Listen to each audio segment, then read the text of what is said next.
রাসূল সাল্লাল্লাহু আলাইহি ওয়াসাল্লাম বলেন, কেউ যখন তওবা করে আল্লাহ কত খুশি হয় জানো?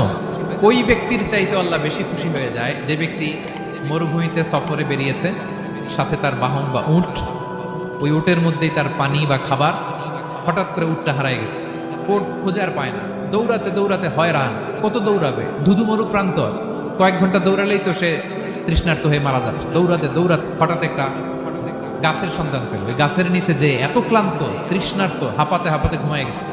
হঠাৎ ঘুম থেকে জেগে ওঠে, উটটা পাশেই দাঁড়ায় আছে, সে ঘুম থেকে উঠে তাড়াতাড়ি করে রশি ধরে ফেলছে। উটের রশি ধরে বেচারা এত খুশি যে খুশির চোটে বলতে আরম্ভ করছে, আল্লাহুম্মা আনতা আবদি ওয়া আনা রাব্বুক, আল্লাহ তুমি আমার গোলাম, আমি তোমার রব, তুমি দয়া করে এই ওটটা ফিরাই দিছো, আজকে তুমি ওটটা ফিরাই না দিলে আমি তো মরে যেতাম। প্রশংসা তোমার।